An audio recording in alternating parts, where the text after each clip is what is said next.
હા તો વાંધો નહીં, હાલો મોકલું હમણાં તમને, પછી ફોન કરું. આ ઓડિયો વાયરલ કરવામાં તમારી મંજૂરી છે ને? હા હા હા. ઓકે, હાલો મોકલો. તો નમસ્કાર મિત્રો, સ્વાગત છે તમારું આપણી યુટ્યુબ ચેનલ ઉપર એક નવા કોલ રેકોર્ડિંગ સાથે. તો અત્યારે મનસુખભાઈ રાઠોડને એક ભાઈનો ફોન આવ્યો હતો, જે ભાઈનું નામ છે નવનીતભાઈ જોશી અને તે એક બ્રાહ્મણ છે. હવે તે એવું જણાવી રહ્યા છે કે મેં મેરેજ બ્યુરોમાં મારા લગ્ન કરવા માટે અપ્લાય કર્યું હતું. તે પછી તેમને એકવાર મારી જોડે 2700 રૂપિયા લીધા હતા, બીજી પર પણ પૈસા લીધા હતા. હવે એવું કહી રહ્યા છે કે તમારું ક્યાંય થઈ નથી રહ્યું.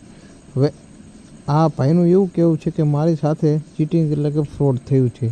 એ પછી નવનીતભાઈ જોશીએ મનસુખભાઈ રાઠોડને ફોન કરીને તેમની મેટર જણાવી રહ્યા છે. અને મિત્રો, તમને ખાસ અમે એક વાત કહી દઈએ કે તમને આ ઓડિયોથી કે અમારી આ ચેનલમાં કંઈ પણ એવું લાગતું હોય કે જે ખરાબ છે અથવા તમને ના સારું લાગ્યું હોય તે કોમેન્ટ કરી જરૂરથી જણાવજો. કેમ કે મિત્રો, આમાં એવું પણ થઈ શકે છે, કોઈને ખોટું પણ લાગે છે અને અપમાનજનક પણ હોઈ શકે છે. તો મિત્રો, કોમેન્ટ કરવું ભૂલતા નહીં. જે પણ હોય તે કોમેન્ટ કરજો, તો અમે એના યોગ્ય પગલાં લઈશું. સાંભળો આ કોલ રેકોર્ડિંગ. હાલો. હાલો. હા મનસુખભાઈ. હાજી. નવનીત જોશી બોલું છું. નવનીતભાઈ જોશી, બ્રાહ્મણ? હા હા, રાજગોર બ્રાહ્મણ. બોલો ને દાદા. આપણે મેરેજ બ્યુરોમાં પૈસા ભર્યા હતા. એટલે મને કે પ્રોફાઇલ બતાવો ને પેલા વાત કરાવી બધી ને પછી એને કે ના પાડી ને આવી રીતે 2 વાર મારે આવું થઈ ગયું છે. ક્યાં ગામથી બોલો? હું સિમરણ થી ને અત્યારે તો હું રાજકોટ છું. સિમરણ? હા, સિમરણ જીરા. હા. એટલે આવી રીતે તે પેલા મેં 2700 રૂપિયા દીધા હતા ને પાછા 2700 રૂપિયા દીધા હતા. પેલા એ કે તમારી પ્રોફાઇલ ધ્યાનમાં આવી છે ને બધું થઈ જાય, બીજી પ્રોફાઇલ તમારે જરૂર નહીં પડે.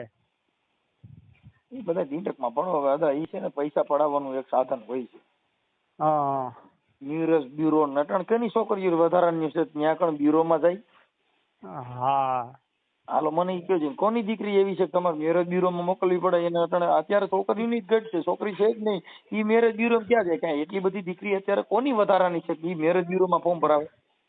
એ તો પછી મને એના ફોટો મોકલો ને વાત કરાવી ને પછી કે હવે એને ભાઈ ના પાડે ને આ ના પાડે ને. સાહેબ, તમને હું આખી વાત કોનું તમારું ગોઠવવાનું હતું? કોનું ગોઠવવાનું હતું? મારું. ક્યાં મેરેજ બ્યુરોમાં ભરાયું હતું? છોકરી કાંઈક રાજકોટ નું છે. મેરેજ બ્યુરો નું નામ શું છે? એ તો બહુ છે, એને કઈ કીધું નથી મને. તો પછી આ તમે કેવી રીતે કોન્ટેક્ટ થયો? ત્યાં એનો મારામાં ફોન આવ્યો હતો. તમારો એ બાપા, તમે કઈક બાયોડેટા મોકલ્યા હોય તો તમારો નંબર આવે ને. નંબર એમ ક્યાંથી આવે? એને મારી બાયોડેટા એની પાસે આવી ગયો છે. મારી મેં કંઈક મૂક્યો હતો ને, એટલે અમુક ખૂનલા એક ભાઈ હતા ને એને કંઈક મોકલી દીધો છે મારો. હા, પછી તમે તમારો બાયોડેટા છે ને જાહેર કર્યો હોય, જાહેર કર્યો એટલે તમારો નંબર આવ્યો હોય. મારો મેં તો કોઈ દીધોય નથી બાયોડેટા, મેં દીધોય નથી. એને કે તમારો બાયોડેટા મારી પાસે આવી ગયો છે. હા, પણ તમે સમજતા નથી. ઈ ફ્રોડ માણસો હોય. હા. એટલે તમને અટણ તમે આ ઓડિયો વાયરલ કરો, પછી મારી જો ક્યાંક દીકરી હોય તો મારે ગોઠવવાનું છે, તો એવી ફ્રોડ છોકરી હોય તમને ફોન કરે. હા, તો એવી તમારી યારે વાતું કરે, પછી તમે ગરગરા થઈ જાવ એટલે પછી તમે એને બેલેન્સ નાખી દો, પછી એમાં લપડા કરો લાંબા, પછી એમાંથી પૈસા દો, પછી ગલાવ. હા.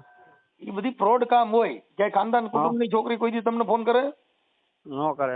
એના મા બાપ, એનો પરિવાર કે એમ કરે. હા, એ તો એમ જ કરે ને. એ તો અને સામેથી જે બાઈ ફોન કરે ઈ કેમ હોય? હા, એ તો છે જ ને. એ તો હા, એવું બધું હોય. આજે કોઈ માણસ સામે રોડ માથે રખડતો હોય, ઈ કાર્યકર આગેવાન નો હોય, ને આગેવાન હોય ઈ રોડ માં જ નો રખડતો હોય. સજ્જન માણસ એની સજ્જનતા નો ભૂલ્યો હોય, અને સજ્જનતા ભૂલ્યો હોય સજ્જન નો હોય. ધાર્મિક હોય ઈ ચોરી નો કરે, ચોરી કરે ઈ ધાર્મિક નો હોય. આ બધા એક પરેજી છે. રામાયણ વાંચે ઈ ચોરી નો કરે. એક બાપ ની દીકરી 5 વર્ષની હતી, એના બાપ એને 5 રૂપિયા દેતો હતો, તો ઈ છોકરી રામાયણ માં 5 રૂપિયા મૂકતી. એના બાપે કીધું, બેટા હું તને 5 રૂપિયા દઉં છું, તું રામાયણ માં કેમ મૂકે?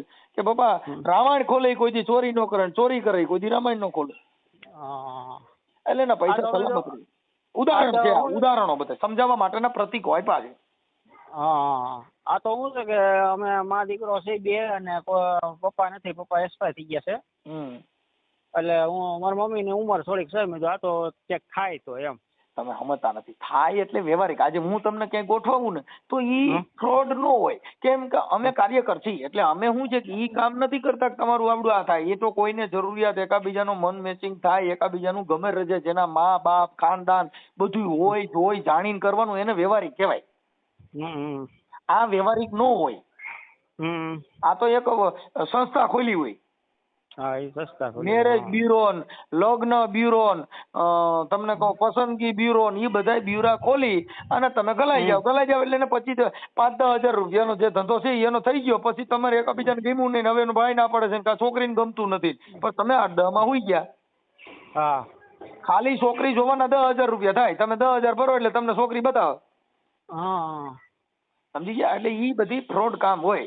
એટલે ઈ બધી જે કઈ 2 નંબરના કામ કરતા હોય એની પાસે એવી છોકરીઓ લાવે, લાલ્યું બાલ્યું કરીને તમારી સામે ઊભી રાખી દે, તમે ગમે પછી થોડાક પૈસા ભરવાના, ફોર્મ ભરવાના ને એવું બધું કરવાનું, પછી આવે નહીં. આવે તો 15 દી રોજ ઘરે હાથ ધરો કરીને વહી જાય.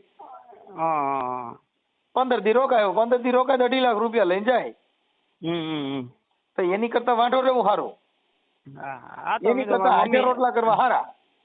હા એ તો એકવાર તો લઈ આવ્યો તો આપણે કાણાગઢ થી. હા તો મારા માસિયા ભાઈ ના કાકા બાપા ની થતી હતી, લગભગ મેં 2015 ની સાલમાં કર્યા હતા. હા તો 6 મહિના રહી, ઈ કે તેડી જાય ને મેલી જાય ને પછી કઈ કોઈ આવ્યો ને ગયા તો કે આમ જો વાંધો છે ને. ત્યારે અમારા ઘરનું મકાન નહોતું, અમે બે ઓલા ગામડામાં તો ભાડા ન હોય, એટલે એ પછી અમે લીધું. તે 6 મહિના રહીને વહી ગઈ. હા એટલે ટૂંકમાં ભાગી નહોતી, એને મોટા ઉપર આવીને તેડી ગયા. બરાબર. અને અત્યારે એમાં મારા માસિયા ભાઈ ઘરના એના છે, અત્યારે એના કાકા બાપા ની થતી હતી. પણ એ બધું ભાઈ તમને કહું, બહાર થી બાયું લેવો ઈ કંપની નથી એમ કહું છું.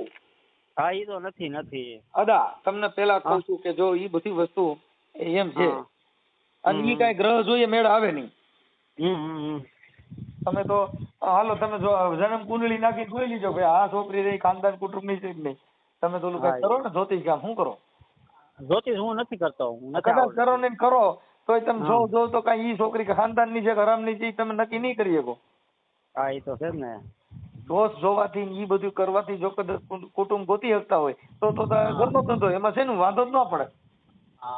પણ છેતરનાર વ્યક્તિ તમને છેતરી વ્યા જાય.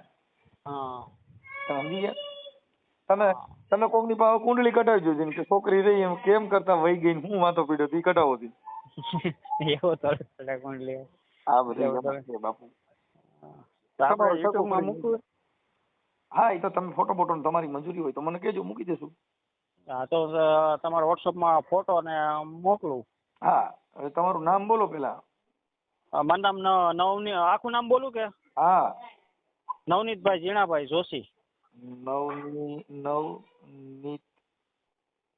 નવનીતભાઈ જીણાભાઈ જોશી.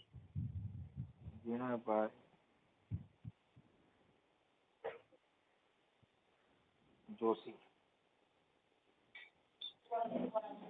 જોશી. ગામ કયું કીધું? સિમરણ.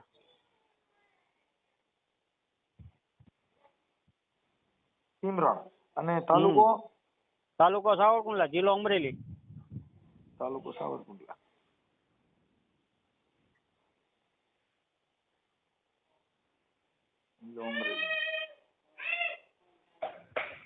ઓકે હવે થઈ ગયો. હવે ઓકે હવે તમારો ફોટો મોકલી દો. હા હાલો વોટ્સઅપમાં મોકલી દો એક ફોટો. હા અને તમારે જો બીજું ગોઠવવાનું હોય કે કઈ હોય તો તમારો બાયોડેટા એવું આમાં આપીજો. પછી પાછું એમાં ધ્યાન રાખજો નકર બીજો ગરિયો કરી નાખશે. ના બાયોડેટા અત્યારે નથી મારી પાસે. તો કઈ જરૂરિયાત નથી. પણ વાત છે કે કોઈ જગ્યાએ તમે તમારી ગોઠવણી કરતા પહેલા ક્યાંય લલચાતા નહીં. લલચાવો તો કોક ગરિયો કરી નાખશે. આમાં એવું તમારે ધ્યાનમાં હોય તો કહેજો. હા ઈ બરાબર છે, પણ વાત ઈ છે કે તમને ફોન કરે અને તમે પછી લલચાઈ જાવ એટલે દેશે આવી થા. અત્યારે ફ્રોડ કામ બહુ હાલે છે. હા એ કામ આવે ને તમારા વિડિયા જોઉં છું. હા એટલે એવું બધું થાય એટલે આપણે એમાં બહુ ઝપટમાં નહીં ચડો, નકર આ સેવા મેલ પડતી ને એની સેવા ચાલુ થઈ જાય. ત્યાં તમારે માની સેવા નહીં કરો તો એટલી એની કરવી જો. હા એ તો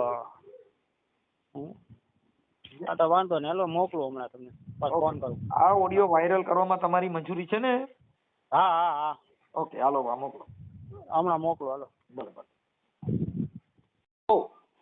એ તમારે આમ જો મેં વોટ્સઅપમાં નાખ્યું છે ને, જે આ પાર્ટી વાળો નંબર આવ્યો છે ને એ નાખવાનો છે. હા હા હા ઓલો જે વોટ્સઅપ બીજો 9726677059 આવ્યો ને એ નથી મૂકવાનો. આ તમારું નામ શું છે? મારું નામ નવનીત જોશી. હા હા તો મિત્રો ઓડિયો તમે પૂરેપૂરો સાંભળ્યો તેના માટે તમારો ખૂબ ખૂબ ધન્યવાદ. હવે તમારું શું કહેવું છે તે કોમેન્ટ કરી જરૂરથી જણાવજો. અને મિત્રો આપણે જે પણ કોલ રેકોર્ડિંગ જે વાયરલ કરીએ છીએ તે સામેલા વ્યક્તિની મરજીથી કરીએ છીએ. ફોટો કે તેમનું નામ કે તેમનો નંબર આપણે કંઈ પણ એમને નથી કરતા, તેમની મરજીથી જ આપણે આ કોલ રેકોર્ડિંગ વાયરલ કરીએ છીએ, જેની ખાસ નોંધ લેવી. તમારે કંઈ પણ કહેવું હોય તો કોમેન્ટમાં જરૂરથી જણાવજો.